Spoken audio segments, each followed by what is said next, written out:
Akıllı telefon, tablet, bilgisayar gibi cihazların sıklıkla kullanılmasına bağımlılık diyoruz. Çocukların genellikle kendilerini denetleyebilme ve kontrol edebilme becerileri olmadığı için bunu bağımlılık haline getirme olasılıkları çok yüksek. Özellikle 3 yaşından önceki çocuklarda ekran kullanımını önermiyoruz. Bunun zararları bilimsel olarak kanıtlanmış bir takım zararları var. Bunlardan birkaçına değinmek istiyorum. İlk önce çocuğun yaratıcılığına ket vuruyoruz. Ortak dikkat süresi çok kısalıyor. İletişim kurma becerilerini engelliyor. Böylelikle çocuğun hayal dünyası kısıtlanıyor. Bu konuda kesin ve net yaklaşılmalı, istikrarlı olunmalı. Aile içi ilişkilerin güçlenmesi için çocuğa daha alternatif etkinliklerle desteklenmeli. Okul öncesi dönem çocuklarında enerjilerini atmaları için ekrana değil, fiziksel aktivitelere ihtiyacı olduğunu unutmamalı. Televizyon veya ekran maruziyeti olan çocuklarda otizme yol açar diye kesin bir yargıya varamayız.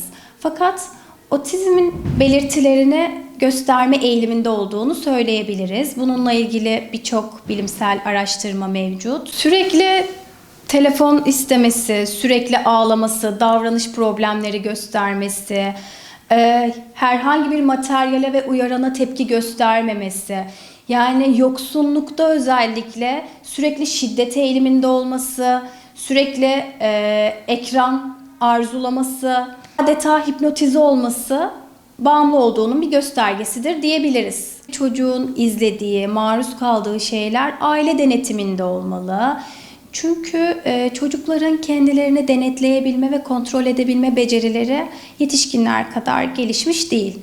Aile bunu göz önünde bulundurmalı. Ailenin gözetimi altında daha eğitsel programlar veya çizgi filmler tercih edilmeli. Ama kısıtlı sürede, yani mümkün mertebe 3 yaşından önce önermiyoruz. Onun dışında çeşitli oyuncaklarla, çeşitli materyallerle ince motor, kaba motor, bilişsel, dikkat becerilerini geliştirici etkinliklerle desteklenebilir. Aile bu konuda destek olabilir. Akranlarıyla vakit geçirebilmesi, iletişim becerilerinin gelişmesi için ortam oluşturulabilir. Anne babalar çocukların öfkelerini bastırmaları için veya ağlamamaları için teknolojik aletlerden faydalanmamalı. Buna başvurmamalı. Gerekirse çocuk ağlayabilir. Çocuğun doğasında var. Ağlamalı, kendini ifade etmeli, ne şekilde ifade edecekse. Bunun için öfkelenmeli de, bu duyguyu da yaşamalı. Ama bunun çözümü ekran olmamalı. Özellikle yemek yerken ekran kullanımını biraz kısıtlamalıyız. Çünkü çocuk ne yediğinin farkına varmalı, tat alma duyusunun farkına varmalı. Evde sürekli televizyon açık kalmamalı. Bunu normalleştirmemeliyiz. Çünkü çocuklar sosyal öğrenme yoluyla bazı şeyleri kalıcı hale getirir.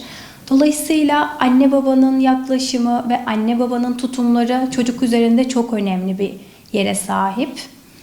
O yüzden çocuğun ağlamasına fırsat vermeliyiz.